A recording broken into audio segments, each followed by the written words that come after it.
Mga boss, itong mga damit na to ay pinauso talaga ni VP Inday Sara yan mga boss nung siya ay maging Vice President ng ating bansang Pilipinas. So madalas natin siyang nakikita at inaabangan ng mga taong bayan kung ano na naman yung kanyang susunod na isusuot mga boss. So yung dalawa dito ay sinuot ni VP Inday sa mga zona ni PBBM mga boss dahil nung sila ay magkakampi pa at hindi pa magkaaway mga boss at umaattend si BP sa zona ni PBBM.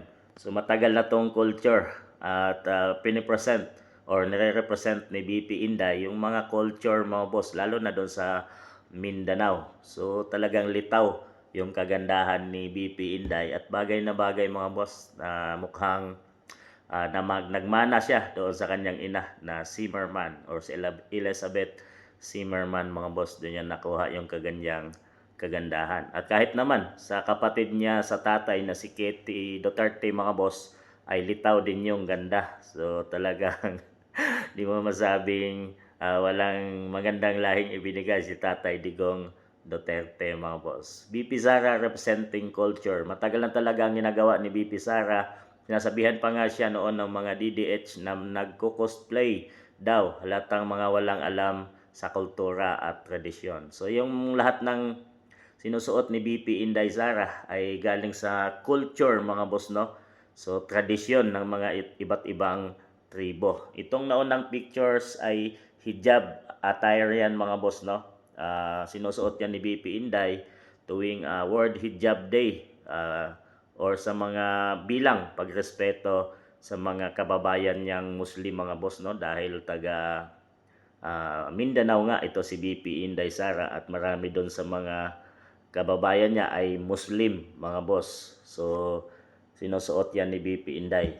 Itong pangalawa, itong mga boss ay tribal dress na sinuot ni BP Inday Sara noong 2022 suna ni PBBM mga boss. So kita nyo naman.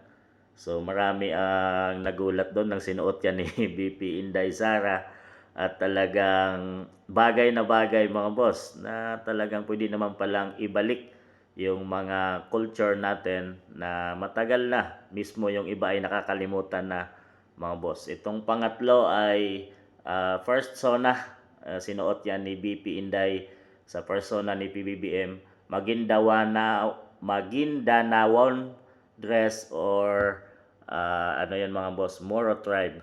Ayan, Maguindanawanon. So yan palang pagkabigkas yun mga boss. Maguindanawanon dress or Moro tribe na sinuot ni BP Inday. So marami talaga ang nakaka-appreciate sa mga iba't ibang or hindi lang pabalik-balik na mga suot ni BP Inday at siya talaga yung nagpauso ng mga ganito mga boss. Dahil hindi lang yan basta dress, nire-represent ni BP Inday ang culture ng ating bansang Pilipinas bilang Vice President ay kailangan niyang alalahanin at bigyang respeto ang mga iba't ibang culture na mayroon tayo sa ating bansang Pilipinas. So ano masasabi niyo mga boss sa mga attire na pinapauso ni BP Inday Sara?